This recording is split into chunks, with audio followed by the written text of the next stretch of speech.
Welcome back to Adventures with BG. Today we are cruising down Highway 7 in Washington. The scenic drive is absolutely beautiful, but it is also the warm-up for a massive 12-mile dark mode hike at Little Marshall Falls and Hugo Peak that I'll be sharing soon. Let's hit the road.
We are starting out near La Grande and heading south. The winter weather here adds a really crisp atmosphere to the drive.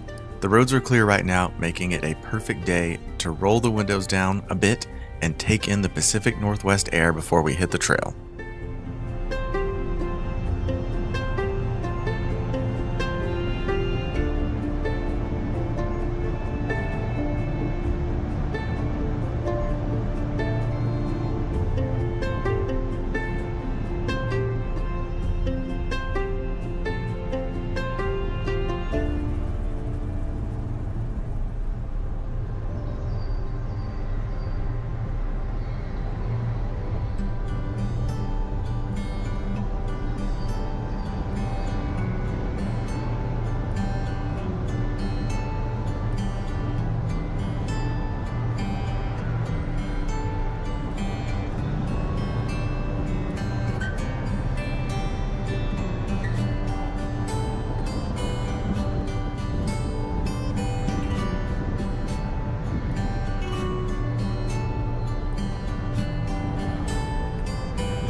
Look at the landscape rising up around us. This whole region is built on ancient volcano activity. Millions of years ago, lava flows shaped these valleys and later massive glaciers carved them out even deeper. You can see the dark basalt rock formations peeking through the dense evergreen tree line.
Driving through these dense forests, you are surrounded by Douglas firs, western hemlocks, and western red cedars. This ecosystem thrives on the heavy rainfall this area gets.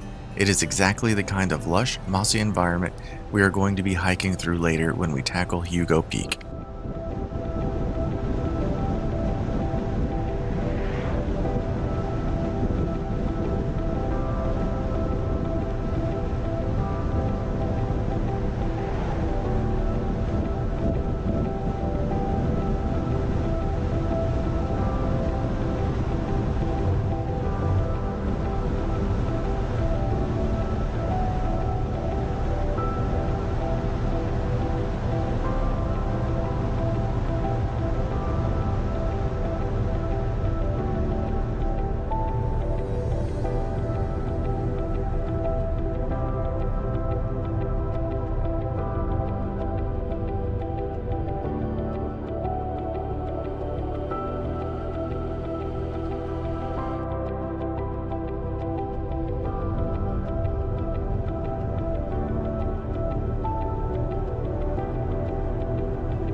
As we drive through this stretch, I'm running on the snacks and supplies I grabbed a bit earlier at Barney and Bernie's Grocery Deli. Knowing there is a massive 12-mile hike coming up in the cold, getting fueled up locally was essential. It's always a good idea to stock up before hitting these remote trailheads.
Historically, this entire corridor along Highway 7 was heavily shaped by the logging industry. In the late 1800s and early 1900s, timber was the lifeblood of these small towns. You can still feel that rustic pioneer history in the small communities we are passing through today.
We're getting closer to the Nisqually River Gorge.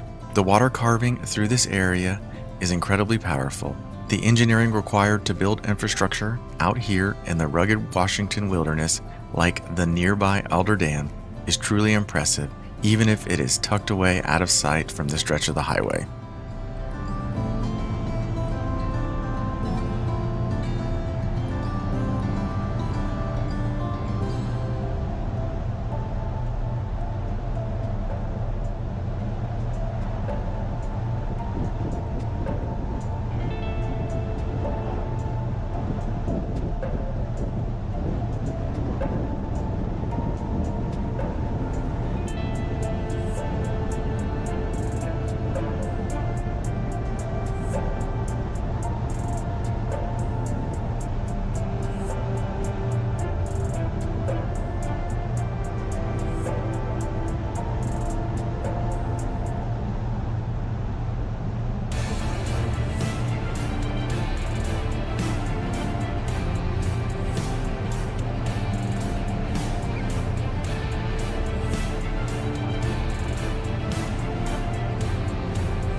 Driving along the Nisqually River, you can really appreciate the scale of this landscape.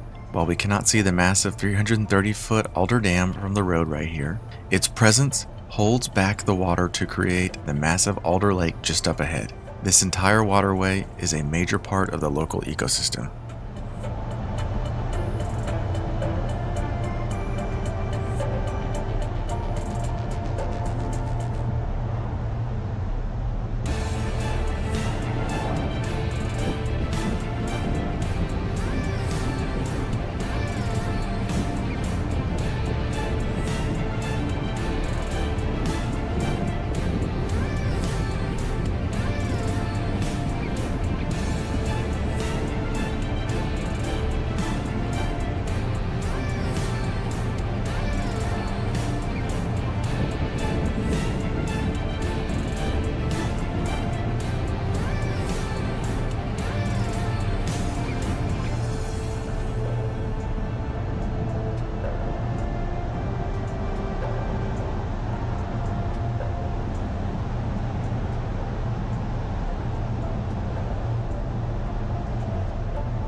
The Nisqually River feeding that lake is fascinating. It originates directly from the 5 different glaciers up on Mount Rainier. As those glaciers grind against the mountain, they create a fine rock powder called glacial flour. That is what gives the water here its distinct milky blue tint.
Seeing all this water really gets me hyped for the waterfalls we will see on this hike.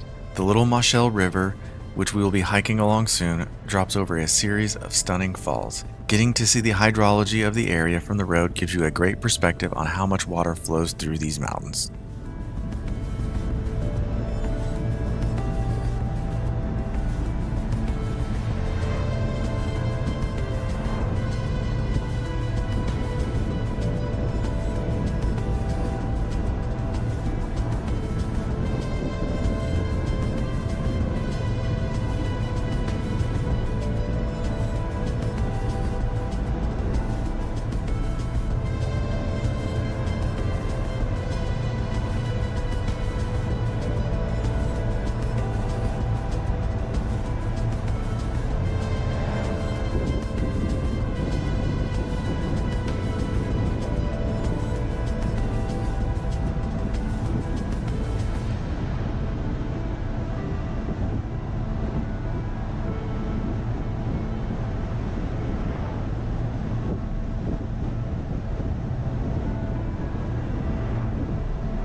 That wraps up the Highway 7 Scenic Drive. It has been an incredible ride through Washington's history and geology. Now it is time to park at the Bud Blanchard Trailhead and get ready for Little Machel Falls and Hugo Peak. Make sure you are subscribed so you don't miss that massive dark mode hike dropping next.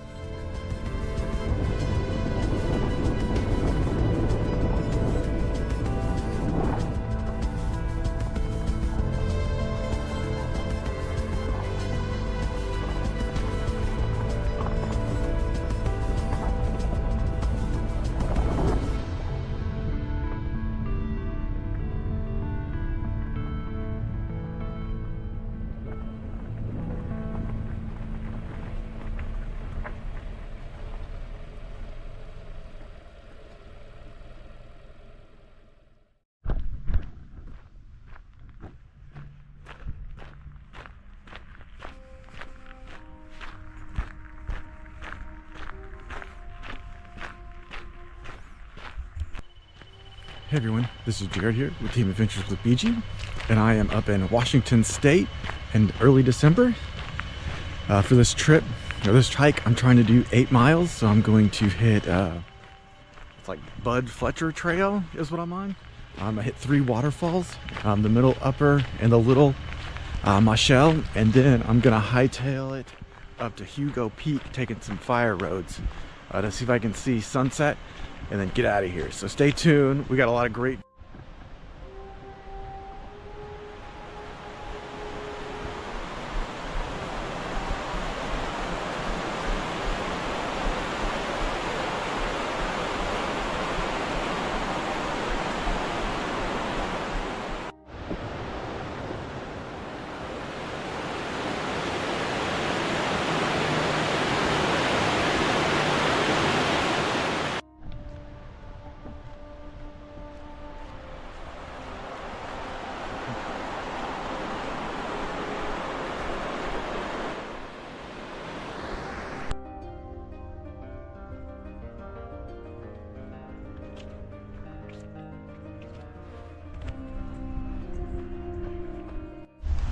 if you can see them. We got a couple of trailside guests. Looks like some goats and a chicken.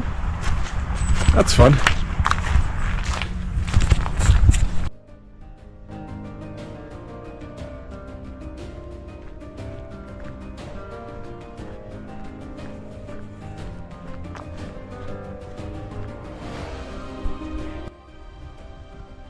All Alright, coming up on the second bridge.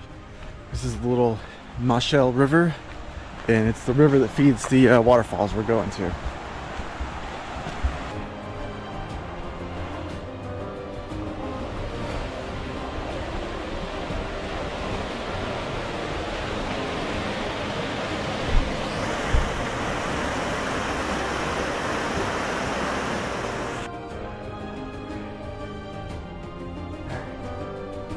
Heading to first waterfall.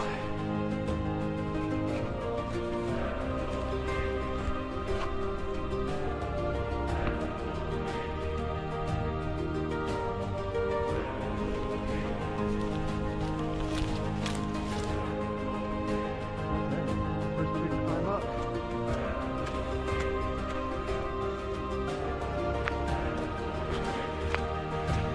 Whew.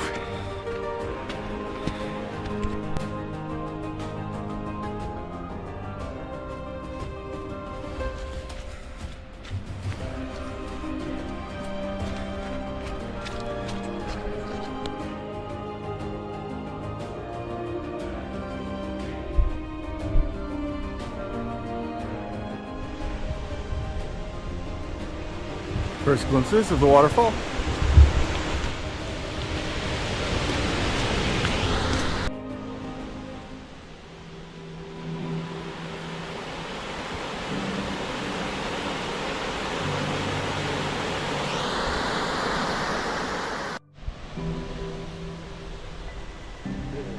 Super muddy.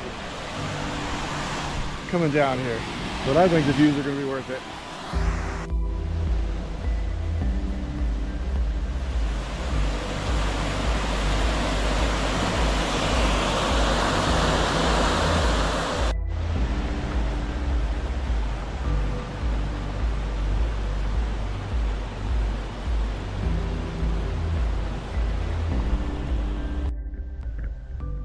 That was a tough hike.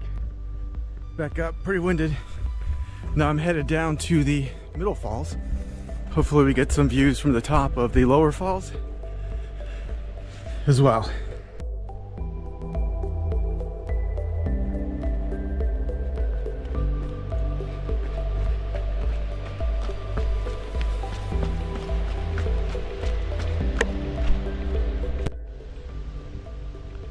The falls is definitely getting louder. I can see the switchbacks, those muddy switchbacks that get you down to the lower viewing area. Wow, that is Middle Falls. And it is double the impressiveness. Let's get down there and check it out.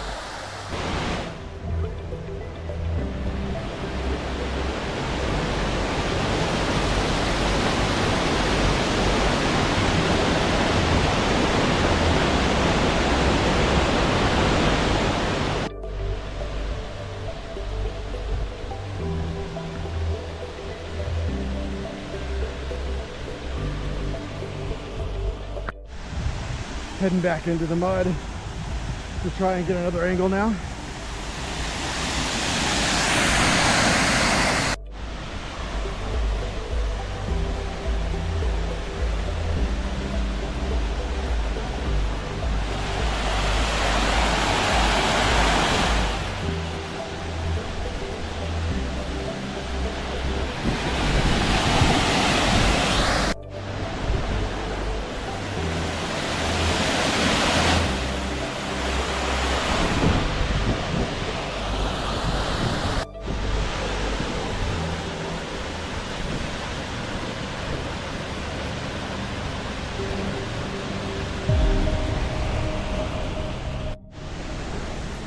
It looks like this fall is big enough that we can head around to the backside.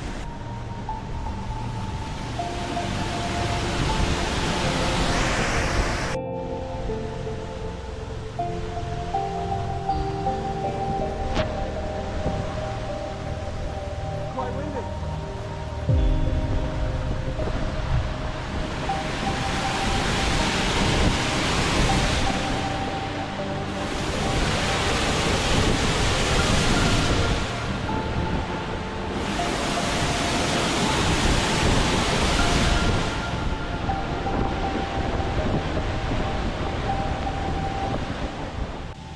is going to be the crown jewel of the waterfalls, but I'm heading back up.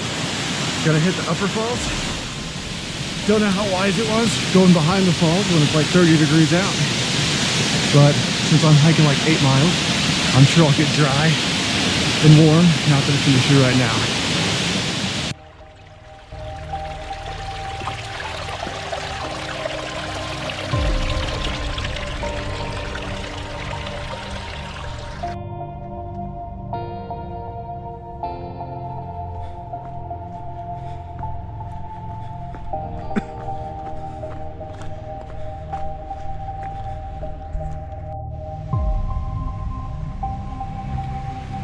Coming around the corner to see the upper falls.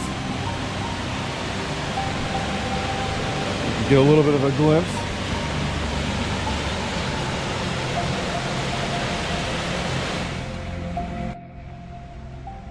Okay, the falls is right past here. It's like a little fork.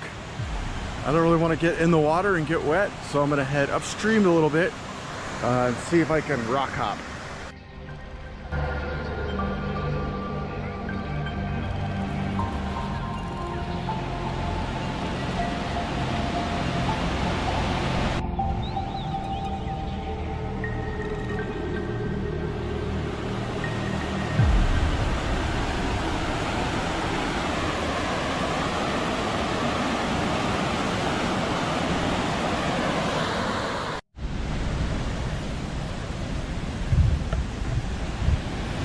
Okay, couldn't cross, but I've just gone kind of all the way around and I made it to the top.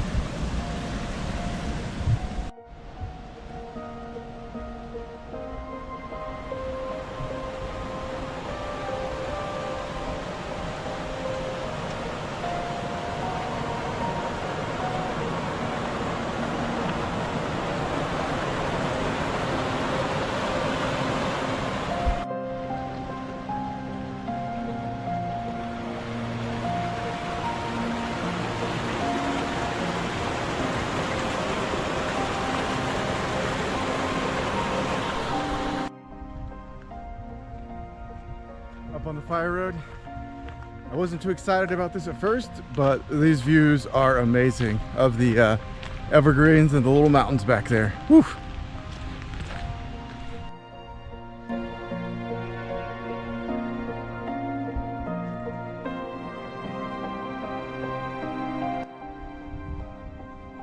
Okay, heading up. This is either the wildlife trail or the reservoir trail. It had both names when I checked different maps, so not looking forward to all this climb, but I'm excited about the views at the top.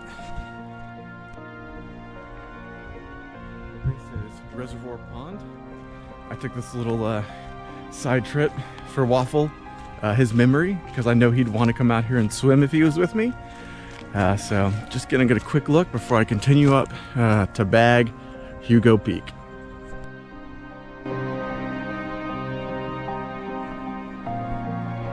Deep inside the forest now.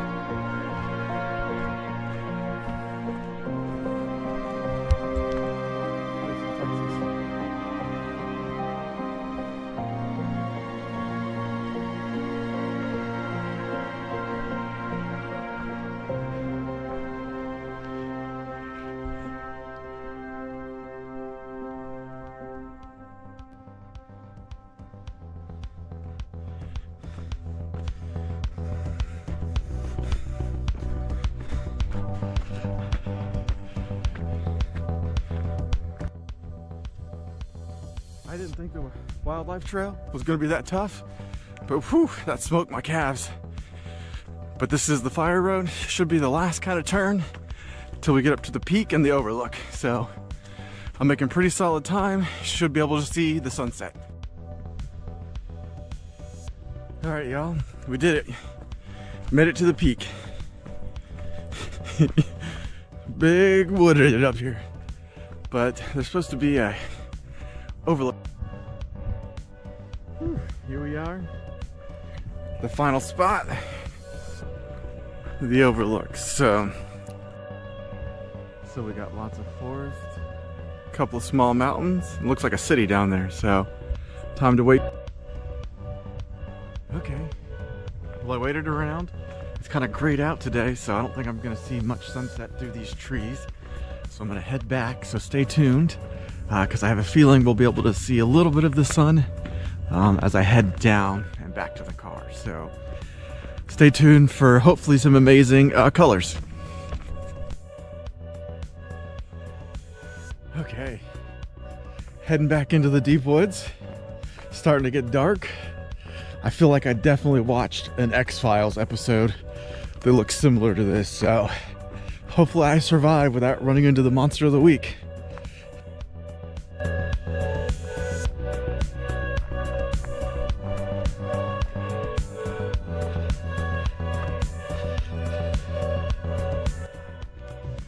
Coming out of the woods, we have a touch of the sunset colors.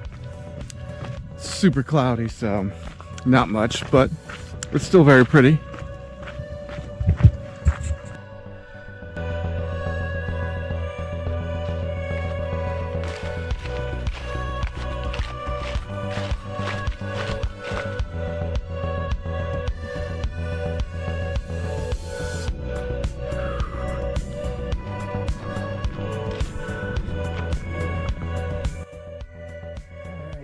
Took a fire road to this little game trail. I'm hoping to survive and do a shortcut that'll save me like 4 miles.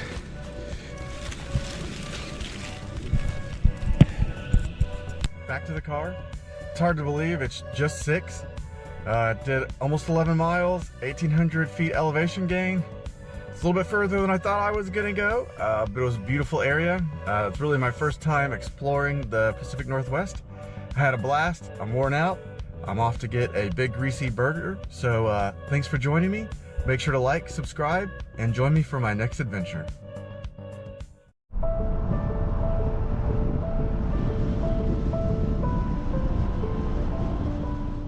Welcome back to Adventures with BG.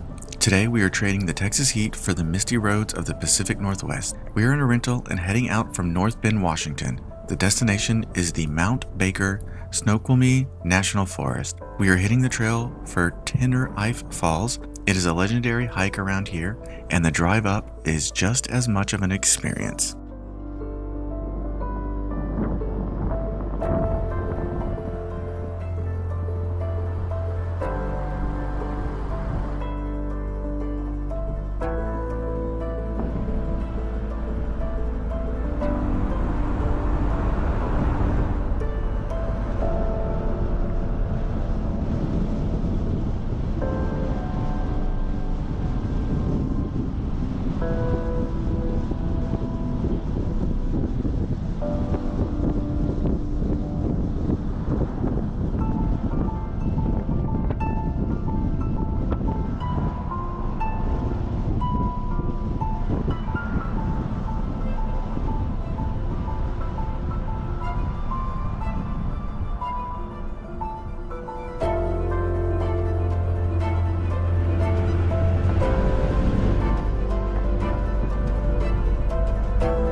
You can already see the landscape shifting. The town fades away and these massive Douglas firs start towering over the road. Washington has a completely different energy to it. The air just feels heavier and cleaner. This whole area is part of the Snoqualmie River Valley. It was carved out by ancient glaciers, and you can feel that history in the sheer scale of the mountains rising around us.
If you are planning this trip for yourself, the drive from North Bend is quick, but you want to take your time. The road winds right along the middle fork of the Snoqualmie River.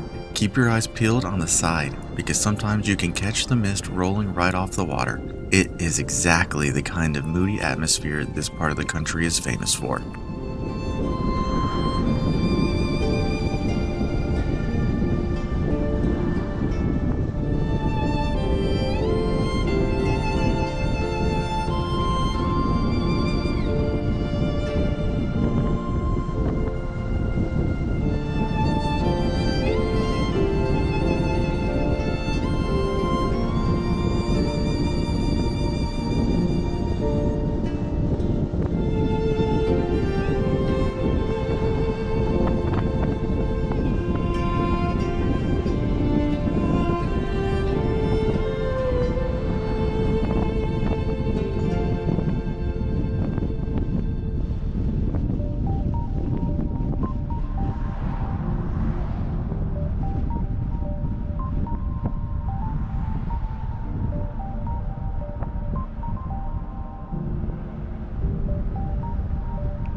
We are getting deeper into the forest now. Tenerife Falls is also known as Kamikaze Falls. Do not let the older name scare you off though.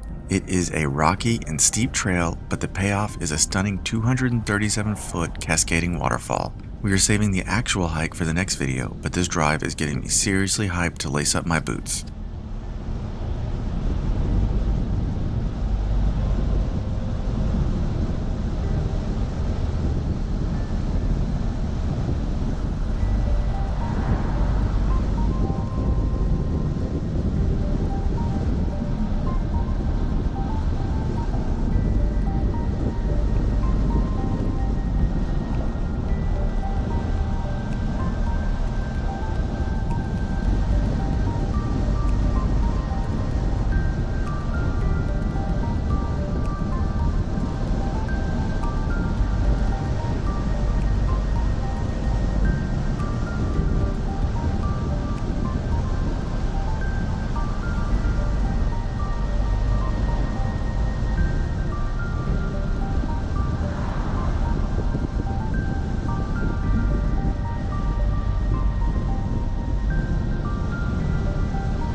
One of the coolest things about this area is the history behind the name. The mountain we are heading toward is Mount Tenerife, originally named after the island in Spain. But the waterfall itself has a much more intense reputation. For a long time, locals knew it as Kamikaze Falls.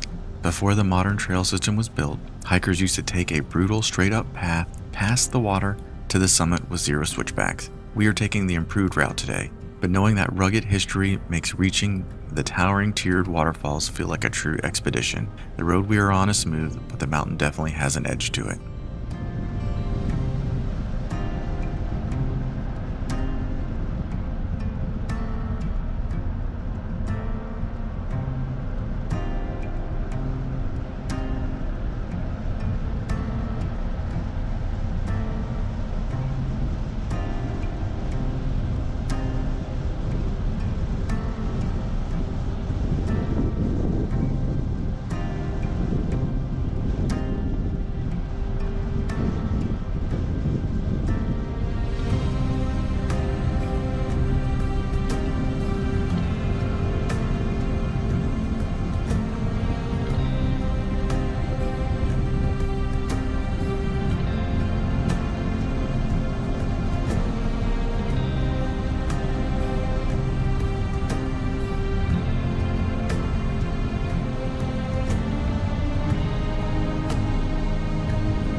We are almost there. The Mount Washington and Mount Tenerife trailheads share a lot of the same access roads. It gets busy on weekends, so getting an early start is always the best move. You've probably seen the peaks looming through the canopy, and that right there is what we are trying to climb. The anticipation is definitely building.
And here we are, the Mount Tenerife Trailhead parking lot.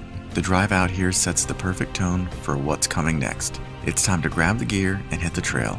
Make sure you join me in the next video as we actually tackle the hike up to Tenerife Falls. You are not going to want to miss the views from the top.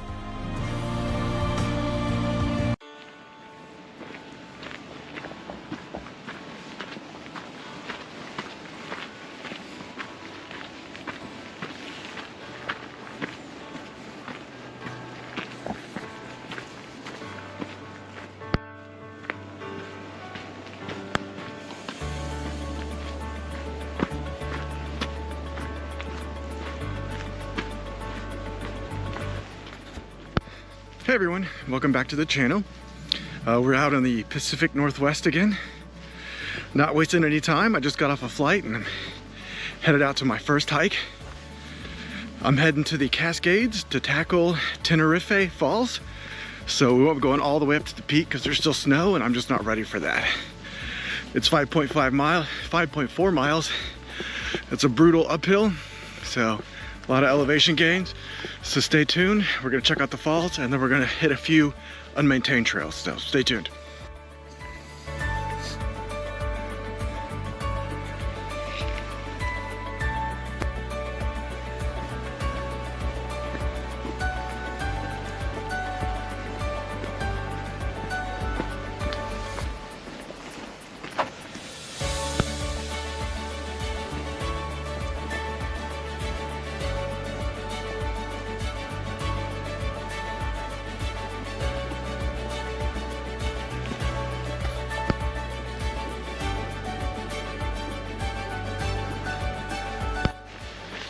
All right, it's been nothing but up so far. Probably already a couple hundred feet we've climbed, but they're pretty smooth sloped switchbacks, so it's been tough but not terrible. They're also a little rocky, but nothing like that Texas limestone.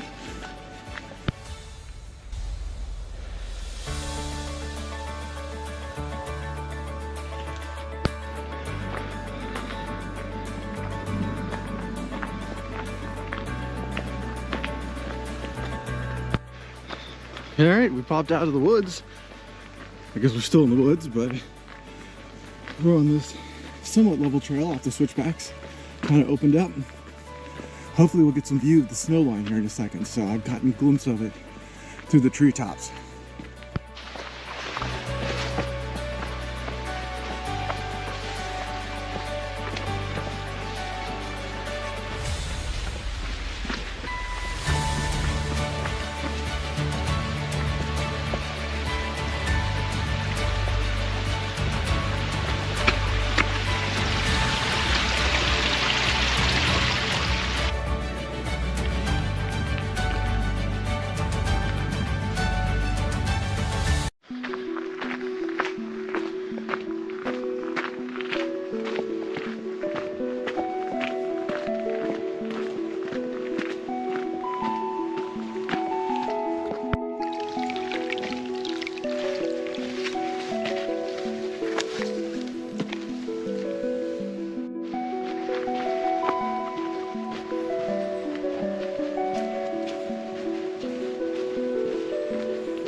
All right, this is the another switchback section. I'm gonna do a lot of elevation, going right back and forth. So gotta power through that so we can get a good look at the falls.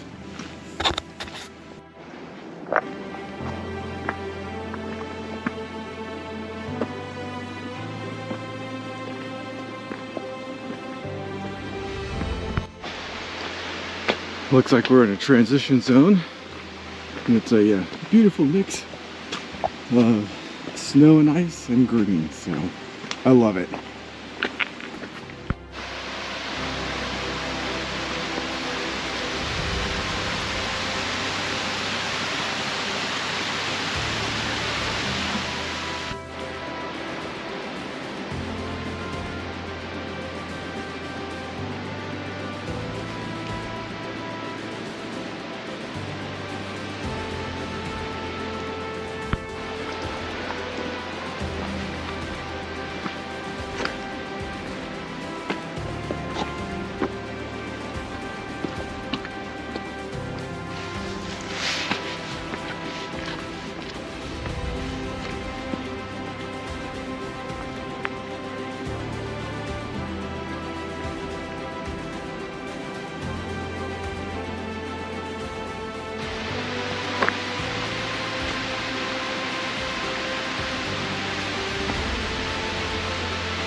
So that bridge covered with the snow is a connector trail. It'll take you up to Tenderlife Peak.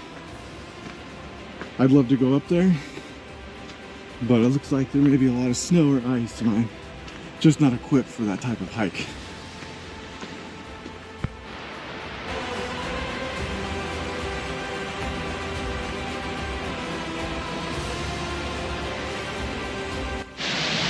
Looks like we're slowly shifting from green with a little white to white with a little green.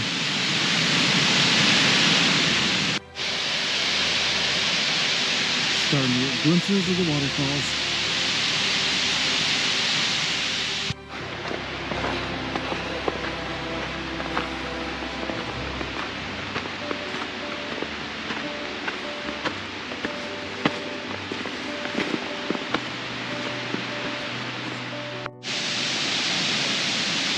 Alright, so it looks like the waterfall is just a ton of cascades and not just one big continuous thing. So here's the lower falls.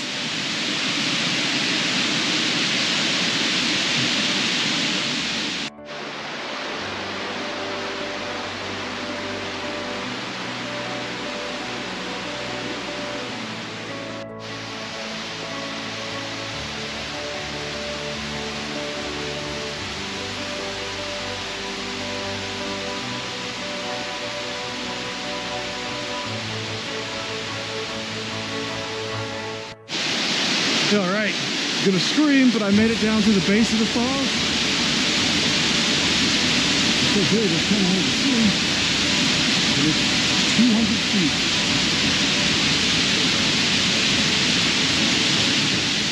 feet. We are almost back down to the parking lot, and that's gonna do it for our Tenerife Falls adventure.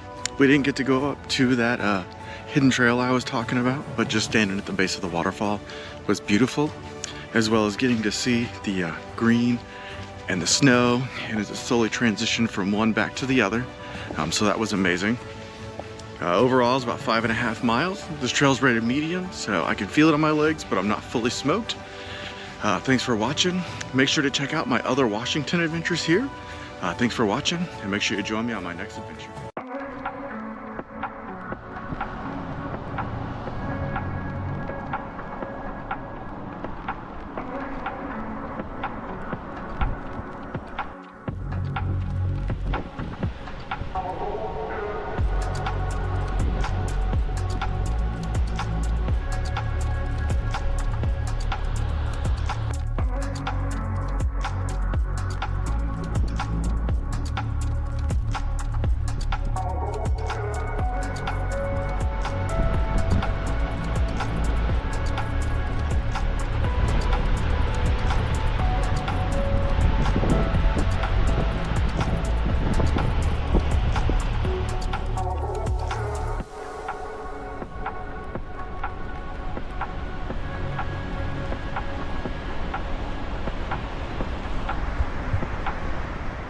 So next up for our Washington trip is Snoqualmie Falls.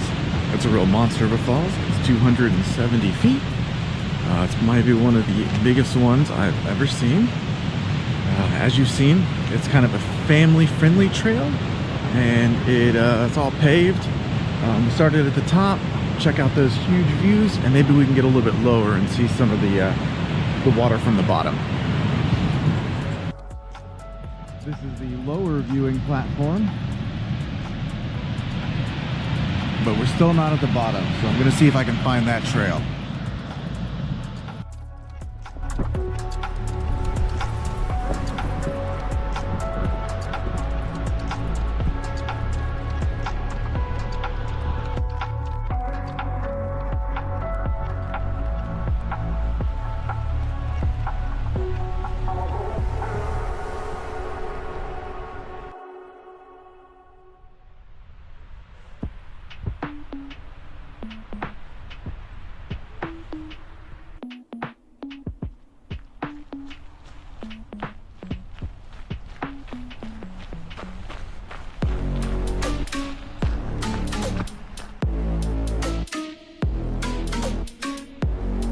Getting some of that late day sunlight just coming through these super green trees.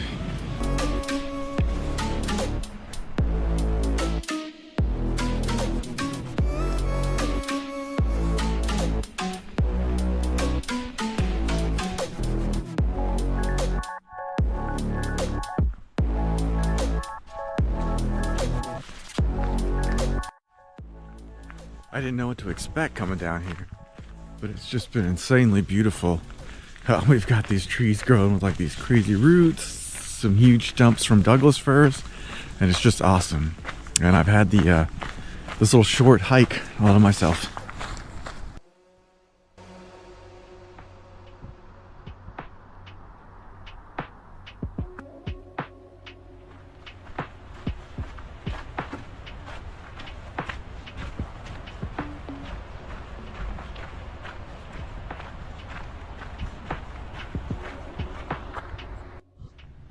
Wow, those are some big old pipes they use to bring water down, I guess, to generate power.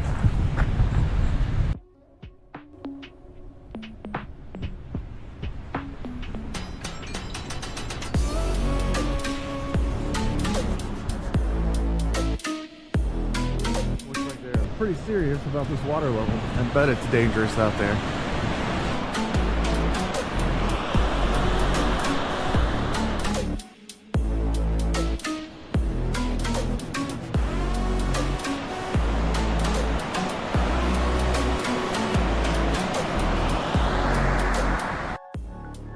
Alright y'all, we did it.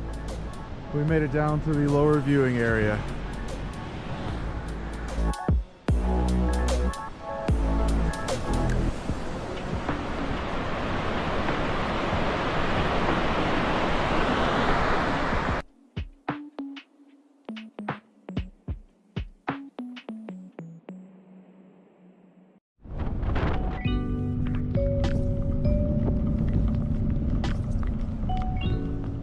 Welcome back. Today we are navigating the rainy back roads of Washington, heading just outside of Olympia to tackle the Mima Falls Loop. The Pacific Northwest weather is definitely showing off today, so this is going to be a wet one.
When it rains this hard out here, it completely changes the dynamic of the trails.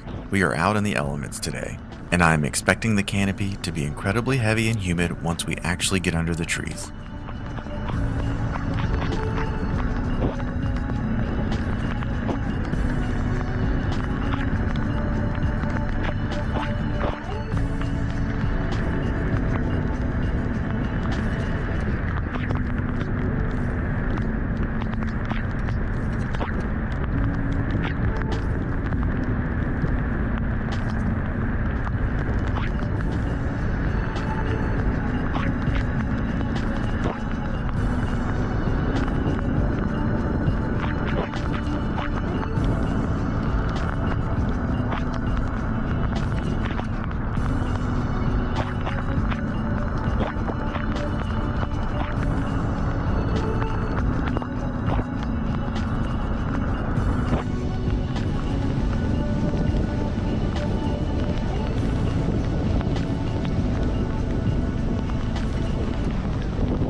We are making our approach into the Capitol State Forest.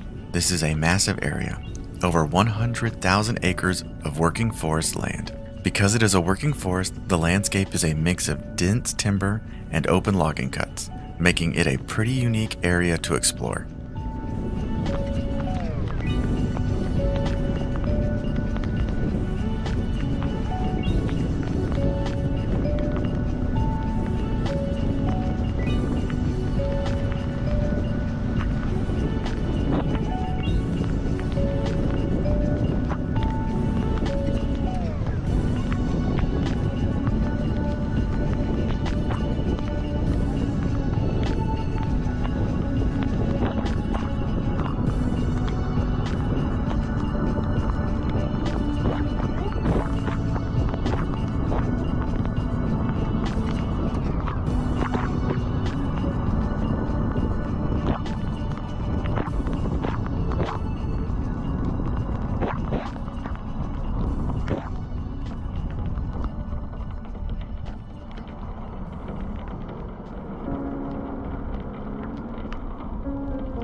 Based on how much water is coming down on the windshield right now, I know exactly what to expect once we hit the dirt. We are going to be dealing with some serious mud, slick roots, and a bunch of wooden bridges crossing the creeks. It is going to be a grinder.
We're getting close to leaving the main roads behind and crossing into the park boundary. From here, it is just a short push to the trailhead.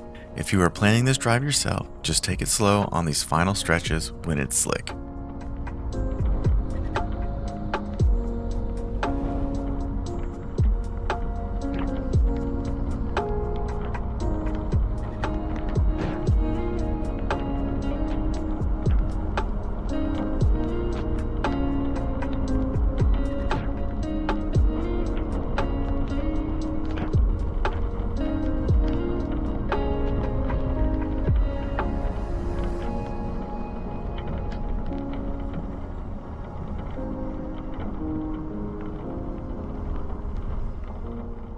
And we made it to the Mima Falls trailhead.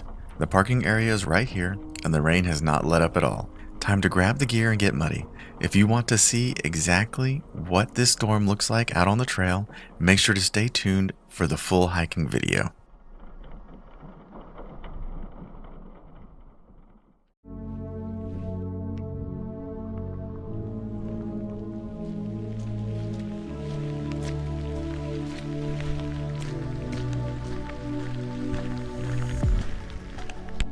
Hey everyone, this is Jared here with Team Adventures with BG. I am out on a late afternoon Washington hike.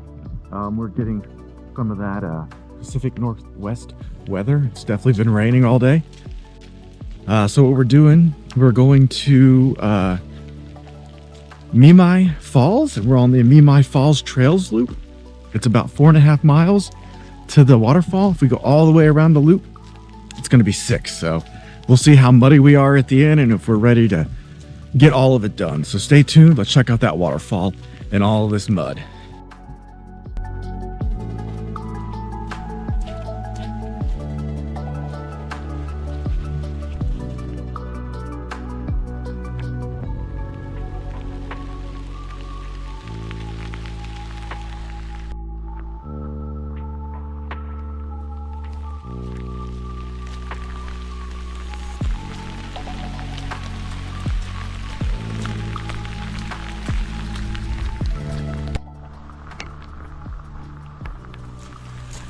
So this is a working forest. It's not going to be all polished and neat, kind of like a state park.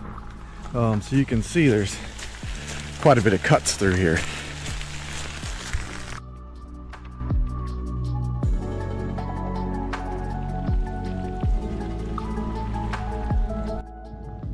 It's wet out, so using my phone is kind of hard.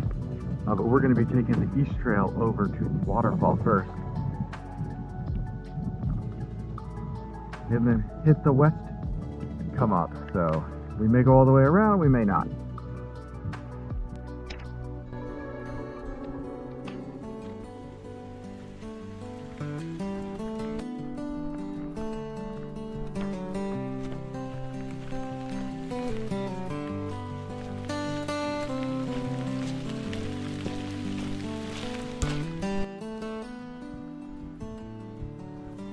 All right. Looks like we've got the creek down there. I'm not going down this because that looks miserable. But we should meet up to it after we parallel it for a while, and that's where we're going to find the waterfall.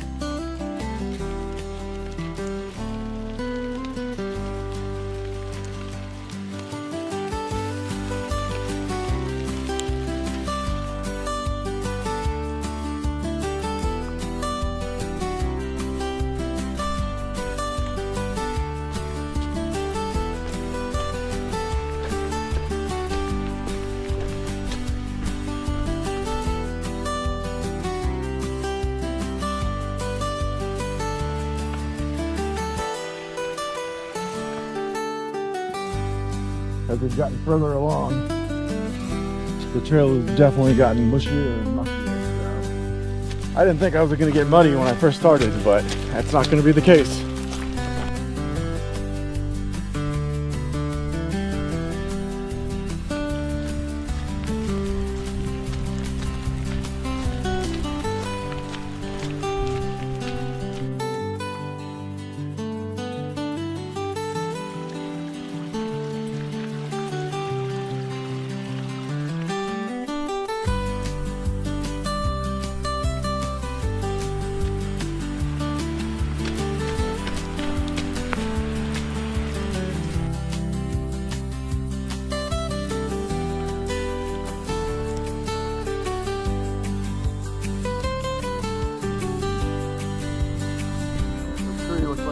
First.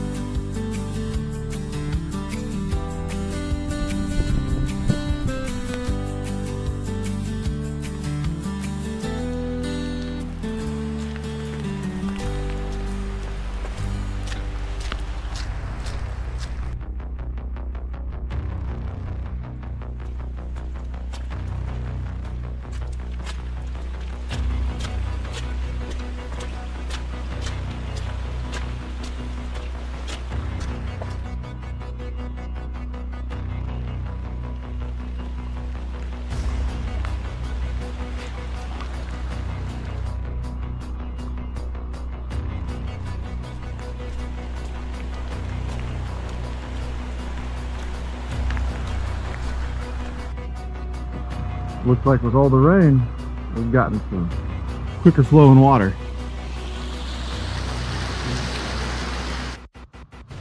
So this is the Mima Falls day use area. It's a cool little spot, and you can use it as a staging ground to kind of go deeper into the woods here. But we're going to go down and see if we can see the waterfall.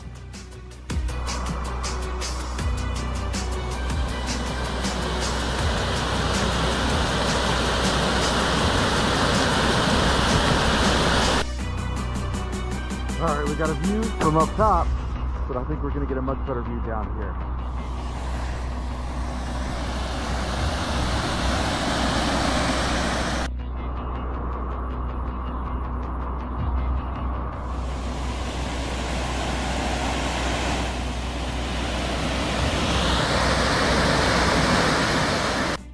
We saw the falls. We're back on the loop. We're on the Mimai tie loop, so it's going to take us up by the campgrounds. Things are getting really muddy, so stay tuned and see a couple of more amazing things as we hike out. We're looking at the creek down there. We're starting to climb out.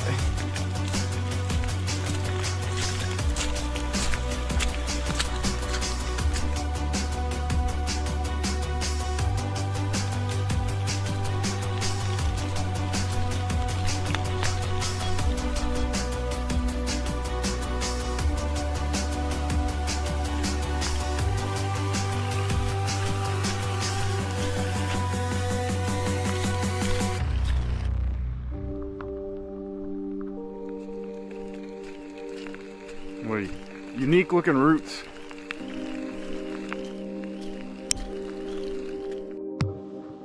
So earlier I mentioned that this was a working forest, so here's an area. Looks like it's all been logged. It's a stark contrast to all the green and trees we've seen.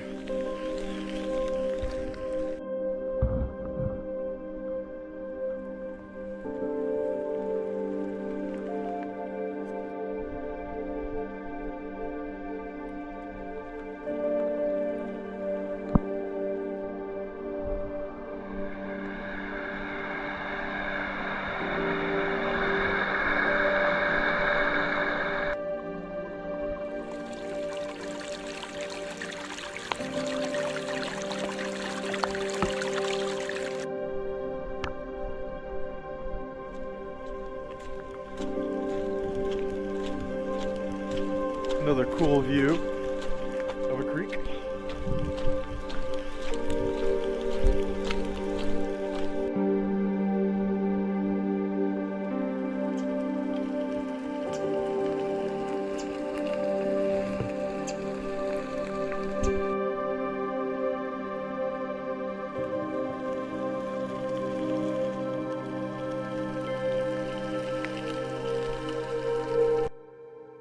All right, I had to hustle back to the car. It ended up going longer than I thought. Turns out we ended up hiking 8.1 miles or so. I was only expecting to do about 5, so that was a shock, but not a disappointment. I just changed clothes because it was all wet and I was all muddy. So I'm a little chilled. I'm definitely starving. So thanks for watching. If you want to check out more of these Washington waterfalls, check out this playlist. Thanks for watching, and make sure you join me on my next adventure.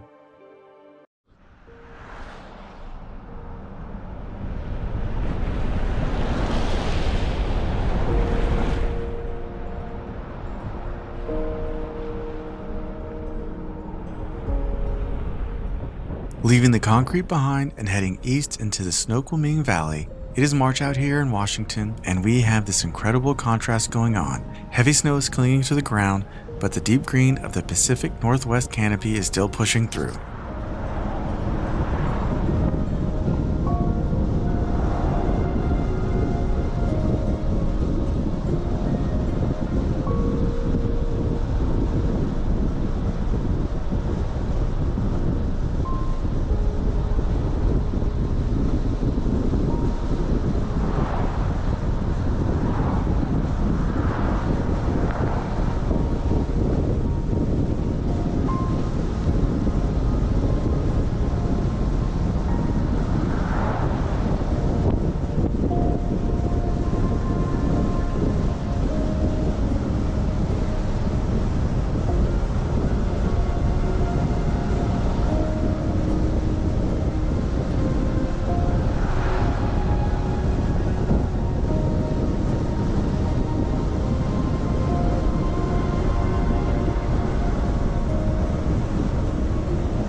we are making our way towards Little Si. For those who don't know the area, this peak is essentially a massive volcanic plug sitting right in the shadows of Mount Si. It's a rugged piece of geology that just juts directly out of the valley floor.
Flying solo on this trip, there is something incredibly focusing about an early morning drive into the mountains by yourself. The quiet in the vehicle really lets you appreciate the shift in the environment as the elevation starts to climb.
The forest out here feels ancient. Driving through these corridors of massive Douglas firs and western hemlocks is incredible. With the crisp air and the snow still holding onto the branches, the green moss on these trunks is practically glowing right now.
The route today is about 4.7 miles round trip.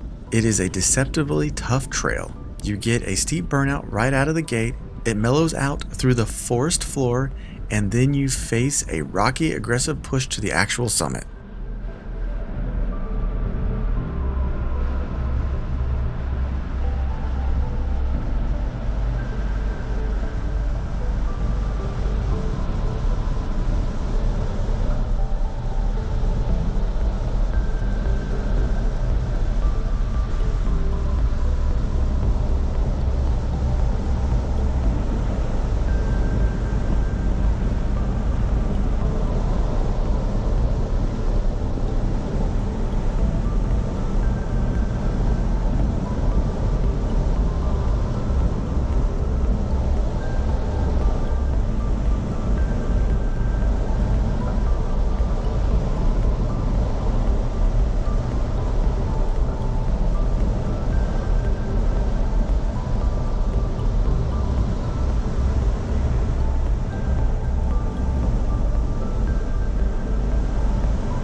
Watching the terrain shift through the windshield never gets old. The transition from the highway grid to these winding atmospheric back roads is a complete mental reset. It clears the static before the physical work begins.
As I push deeper near North Bend, you can literally feel the environment enclosed around the road.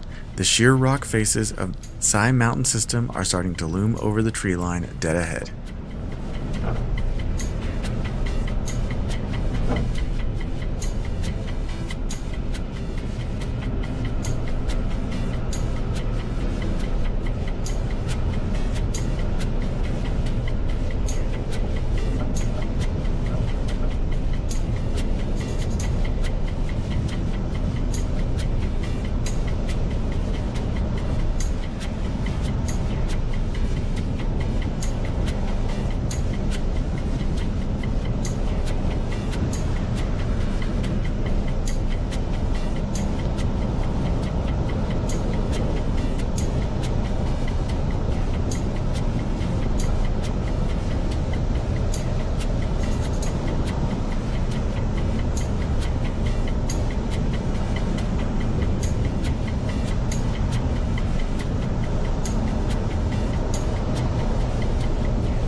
Given the snow down here at road level, I'm expecting to hit some ice and slick mud under the canopy. I don't have any traction gear today, so footing is going to be critical on that final ascent, especially coming back down.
The way the low clouds hang and drag across these peaks is incredible. It creates this heavy, moody atmosphere that makes you feel incredibly small in the best way possible.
Pulling into the trailhead parking lot now. The drive is done. Time to unbuckle, get the camera gear rigged up, and step out into the freezing dirt to hit the trail.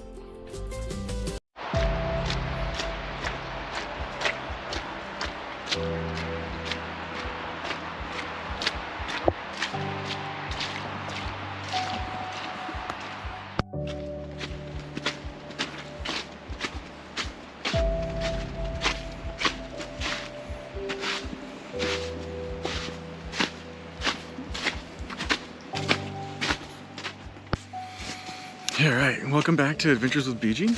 Today we've got a massive, beautiful surprise. We took the back roads through Ellisville. We got a fresh look at those Snoqualmie Valley to find out it's got fresh snow. Today we got kind of a late start, but still plenty of sunlight. The goal is purely cinematic, and we're heading up the 1,300 feet, and we are going to Little Side Peak. So it's gonna be snowy, kind of sloshy and muddy, but nothing too terrible.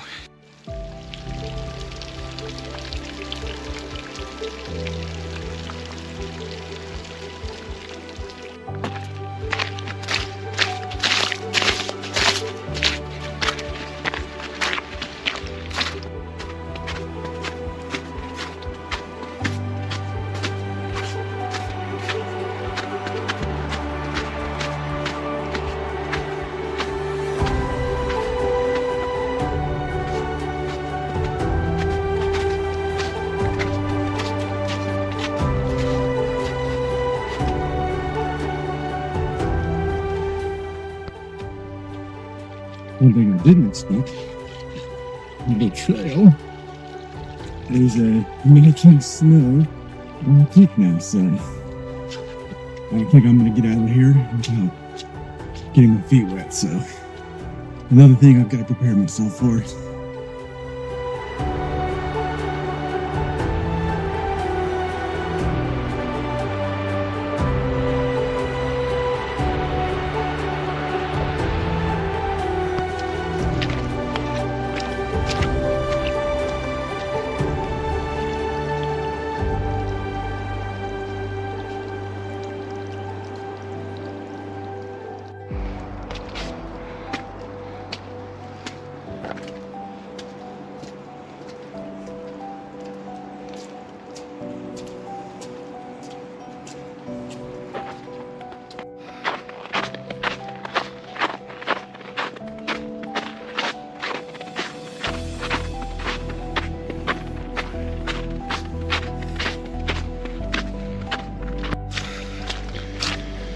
Alright, embracing the wet feet. No way around it in this section.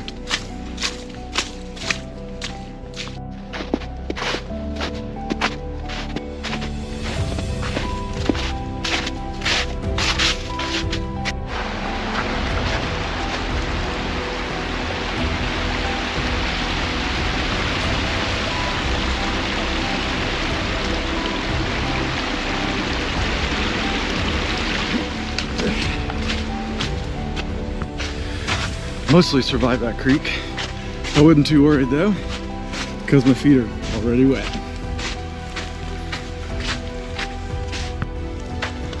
It's a pretty area in the valley. Looks like the sun's gonna go down quick here.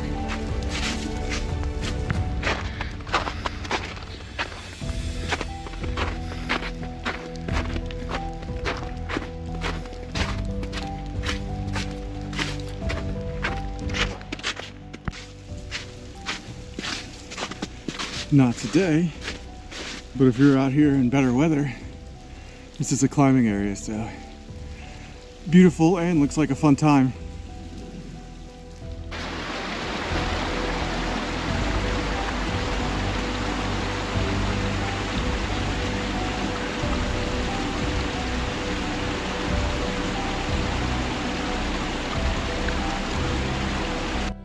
I think that's the peak up there. We just have a little hook that we got to do, so down this way, hang a left, and we start, I think, a big old climb up. I hope my calves are ready.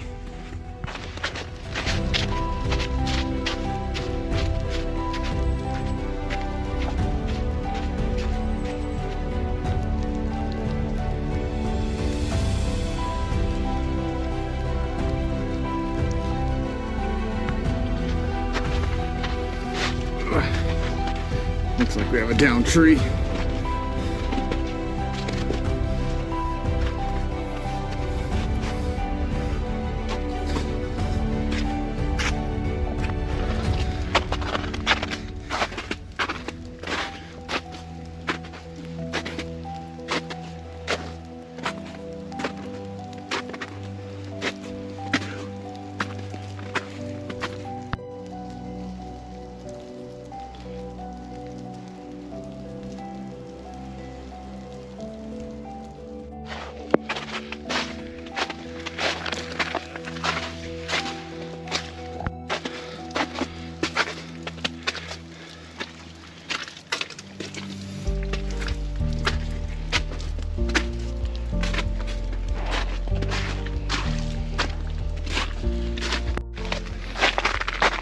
So on the backside of Little Si, there's the full peak. I don't know, a couple thousand feet above us. It'd be great to go up there, but not in this weather.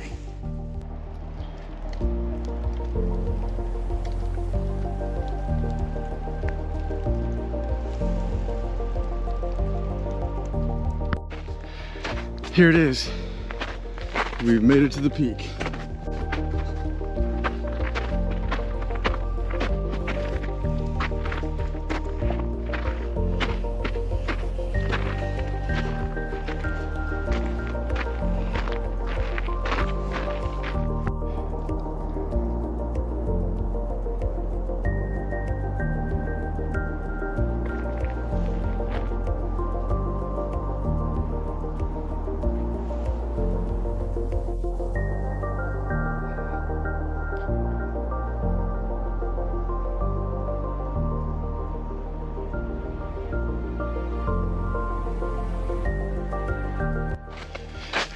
So 1,900 feet in elevation gain, over, I don't know, 2.2 to 2.5 miles, got us those beautiful views. And now I've got to make it back down. It seems like coming up was easy, but it is incredibly slick on some of these really steep spots. So cross your fingers and hope I survive.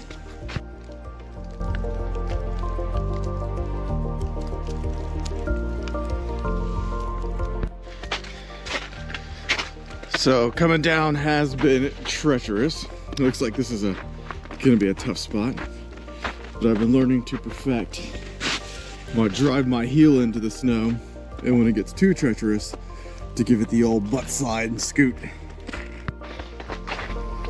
We're getting some of those nice oranges. I wish I could have stayed up on the peak till sunset, but I don't want to be slipping and sliding on this in the dark.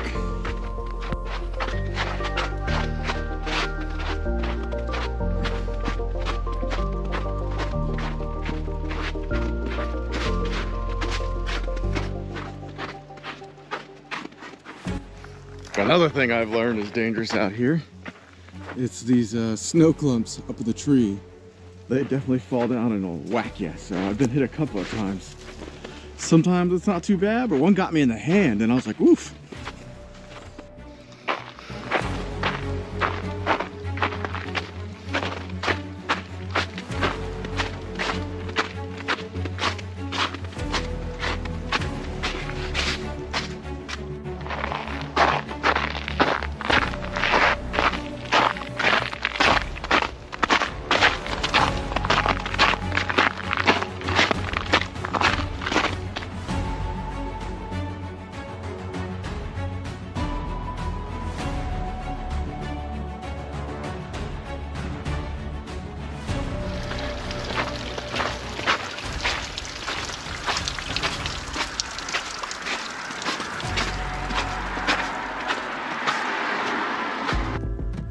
All right, everyone, that's a wrap on Little Si.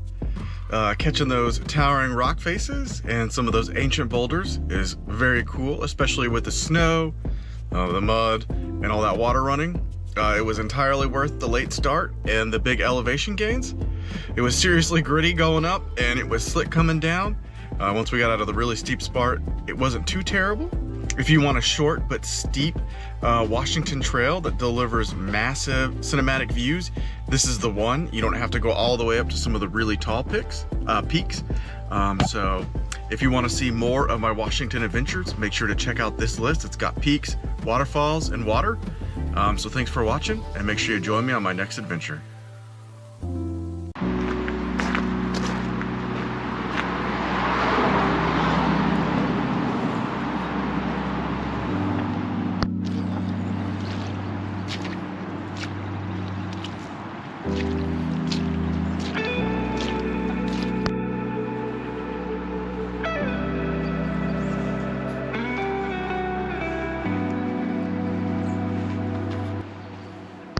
Hey everyone, welcome back to Team Adventures with BG. Today we're tackling the Chirico Trail up to Poo Poo Point. It's in the Issaquah Alps, but don't let the funny name fool you. It's a brutal trail. It's a relentless stair stepper, and we're gonna gain like 1,800 feet in elevation over 2 miles. Looks like there is some clouds blowing in, but this place is known for paragliders, so we might get to see some today.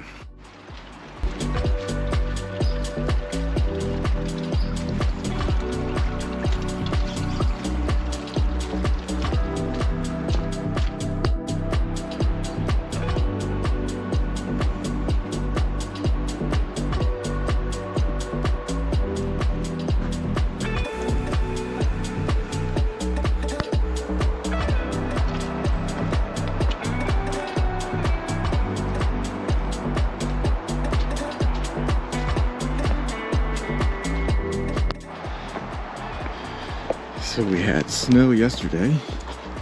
Today it's mostly dried up or melted here. And it's back to looking like a Jurassic Park or jungle almost.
So this trail wasn't always an official sanctioned trail. It was actually built and bushwhacked by a local, Mark Chirico, maybe? And that's what the trails are named after. He just wanted a faster, steeper, quicker way to carry up his gear to the top for paragliding. And so the brutal efficiency became so popular with locals, the county agreed to take over the trail.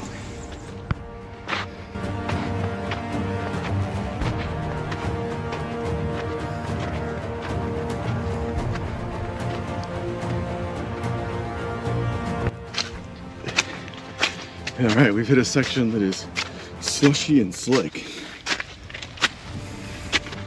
I'm sure this will be a nightmare going back down.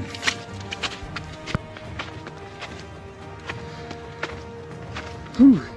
The trail didn't seem that hard, and then all of a sudden, it was really hard, so I don't know if the elevation just took it up a notch, or maybe we're climbing up a steeper trail, or it's all the snow and ice. But man, I'm tired.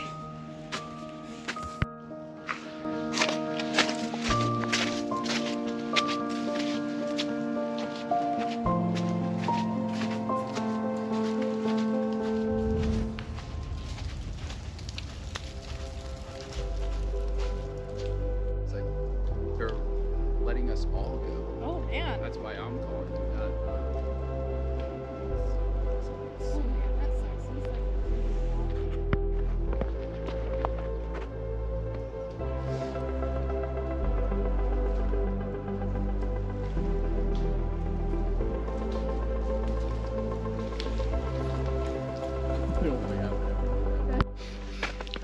So that was the south landing or takeoff pad. Hopefully you could see that paraglider take off. I caught him at the last second. But that is a false summit, and a lot of people actually just kind of turn around there. But we're gonna push on a little bit further and reach the actual poo-poo point. Whew. We struggled through, but we made it, so stay tuned. I'm gonna walk us out to the edge so we can get a real good view.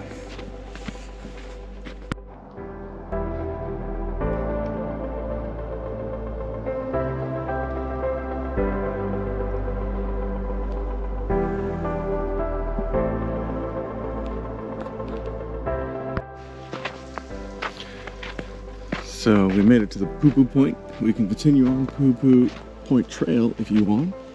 We're not doing that today. I'm gonna stop, have a quick snack, and then try and survive the downhill slides.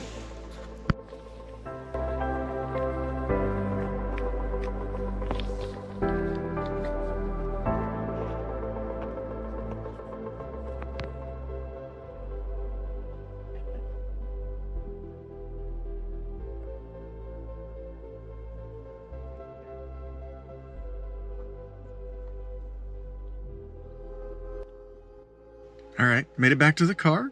That climb was no joke. My quads are absolutely smoked. The Chirico Trail gave the exactly type of gritty, high-angle conditioning I was looking for this trip. And getting to watch the paragliders launch was so cool. We saw 2 of those.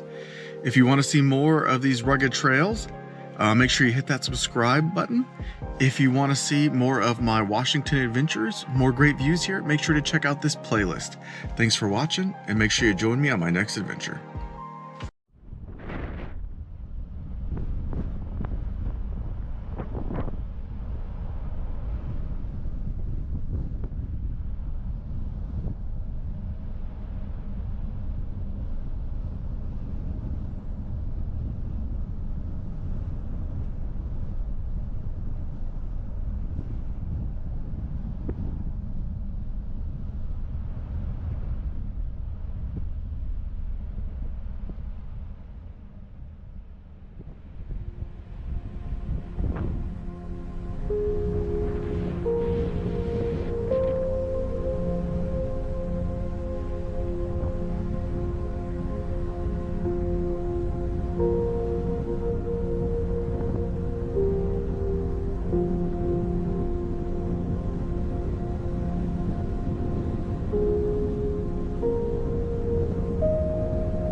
We are driving deep into the Issaquah Alps, making the transition from the Chirico Trail over to the Rattlesnake Ledge trailhead.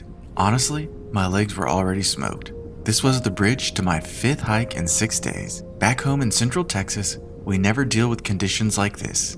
I had been staying down in Seattle where the storm completely missed us, so rolling up to the foothills and seeing this heavy blanket of freak overnight snow covering the ground was a massive shock to the system. The biggest wake-up call is realizing just how slick the ice gets on these trails, and more importantly, how easily a fresh layer of fallen snow can disguise a sheer drop-off or a deep crack on an outcropping like Rattlesnake Ledge.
This entire corridor through the Issaquah Alps feels ancient because it is. Long before the roads were paved, the Snoqualmie Valley was carved out by massive alpine glaciers grinding relentlessly through the Cascades. The sheer force of that ice left behind the steep, dramatic ridges that surround us. Later on, this exact route became the backbone to the Pacific Northwest logging boom. Over a century ago, these woods were filled with railway lines and logging camps pulling massive timber out of the mountain. Now, nature has reclaimed the land, turning old rail grades into the trailheads we hike today. Driving through here with the snow blanking the treetops, you can still feel that heavy, isolated history in the air.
Rattlesnake Ledge is iconic for a reason. It's steep, it's relentless, and with the snow and ice covering the ground, I knew I had to be laser focused on every single step. I was in pure survival mode, looking for a grueling climb with a massive payoff. Solo hikes like this strip away all the extra noise. It's just you, the mountain, and the elements. The drive is almost over, but the real work is about to begin.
Alright everybody, welcome back to Adventures with BG.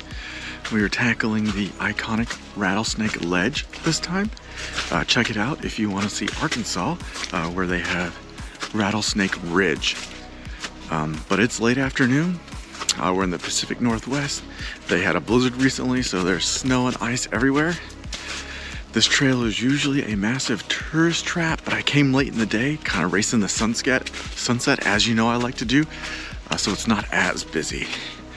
I've got my headlamp ready to come down. I got no micro spikes for this trip, as you know. So it's gonna be a struggle down. Going up should be pretty easy. So stay tuned. Let's see the views from the overlook and look down on this amazing lake. So this is the lake we'll be hopefully get a nice view of from the overlook up on the ledge.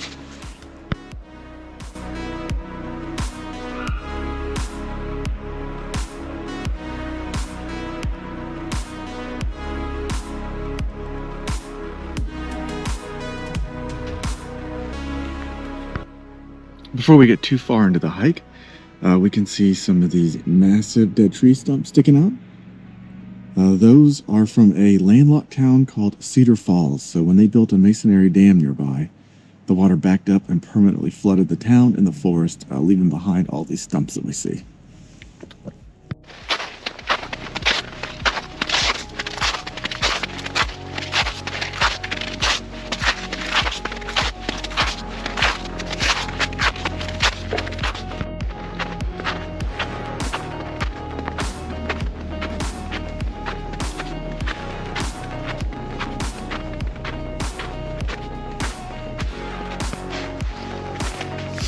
Looks like we've got a downed tree from the snow.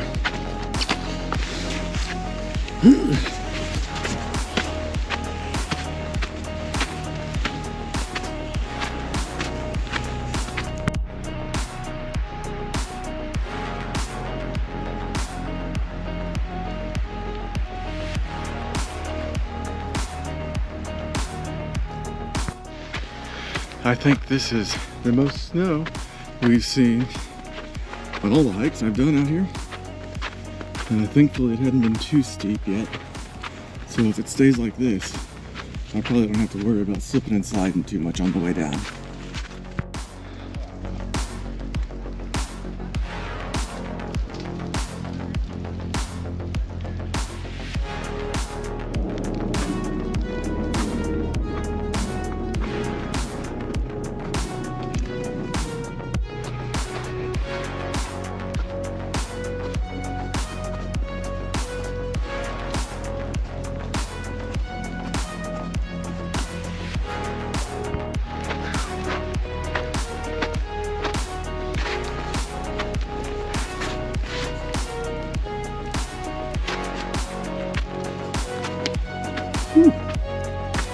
Little slick.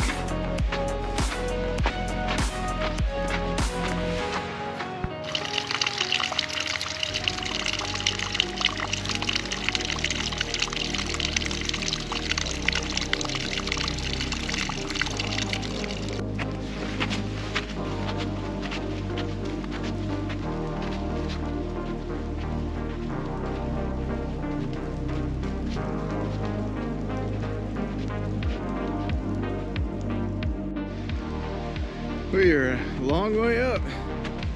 These Douglas firs are insanely tall.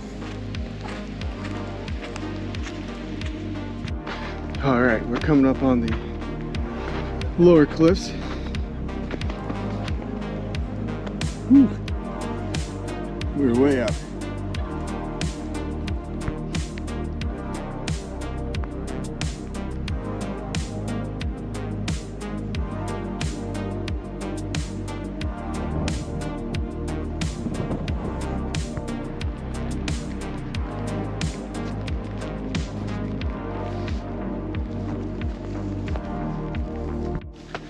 So that was the amazing lower cliffs of Rattlesnake Ledge.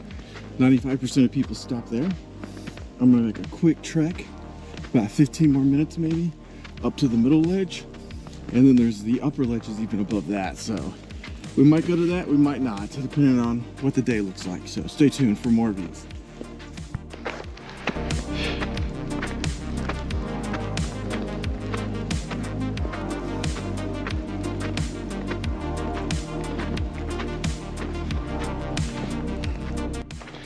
All right, we survived, made it out to the middle ledge.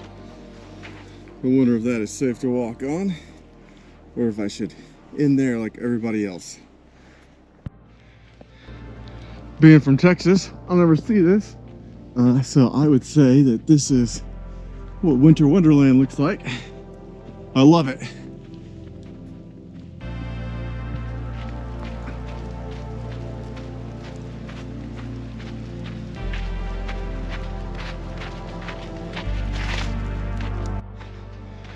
We are out on the upper ledge. Gonna see if I can follow this snow path to actually get some views and not slip off the edge. Well, I can't get out any closer to the edge because I can't see it.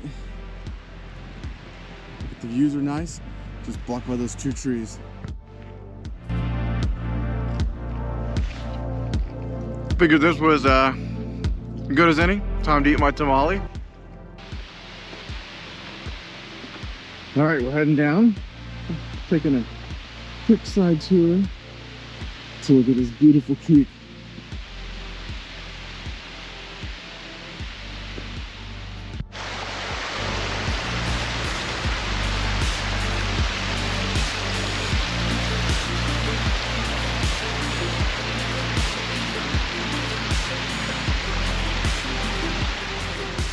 All right, made it down a little over 6 miles, so longer than I thought it was gonna be.